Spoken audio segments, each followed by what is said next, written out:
अस्सलाम वालेकुम नाज़रीन, ड्रामा सीरियल निजात की आने वाली एपिसोड में देखने वाली है कि फरियाल जो कि अपनी जिंदगी में बहुत कुछ अचीव कर चुकी है, मगर शाहजैन की तरफ से उसकी परेशानी कम नहीं हो रही और साथ ही इब्राहिम साहब की हालत की वजह से बहुत परेशान होती है। फरियाल कहीं ना कहीं इस सब का जिम्मेदार खुद को समझती है कि शायद उसकी वजह से बाप और बेटे के दरमियान दूरियां पैदा हुई। अगर वो इन दोनों के बीच ना आती तो उनके हालात कुछ और होते।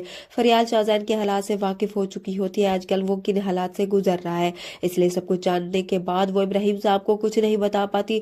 वो नहीं चाहती कि शाहजैन का बाप जो पहले अपने बेटे की जुदाई में तड़प रहा है मजीद परेशान हो।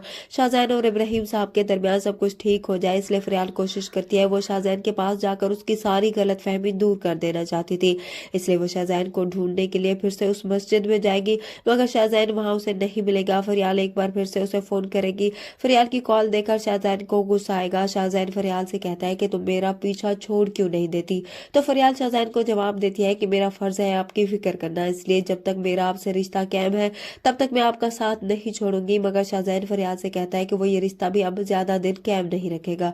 फरियाल ये सुनकर बहुत दुखी हो जाएगी। दूसरी तरफ जुहेब भी पाकिस्तान वापस आ जाता है। उसका इरादा भी अब यही होता है कि वो पाकिस्तान में रहकर जॉब करे। जुहेब जब एक बिजनेस मीटिंग के सिलसिले में इब्राहिम साहब के ऑफिस जाएगा तो वहां फरियाल को देखकर हैरान होगा। इतना अरसा बाहर रहने के बाद भी अभी तक वो फरियाल को नहीं भुला पाया था। फरियाल भी जुहेब को देखकर हैरान होगी। वहाँ फरियाल का बहनोई भी फरियाल के ऑफिस तक पहुंच जाएगा और उसे बताएगा कि शाहजैन बेहाल सड़क पर उसे मिला था और वो उसके लिए पैसे लेने आया है। फरियाल अपने बहनोई की लालच की तबीयत से अच्छी तरह वाकिफ होती है और इसलिए उससे पैसे देती है और उसे कहती है कि वो इस बारे में इब्राहिम साहब से कोई बात ना करे।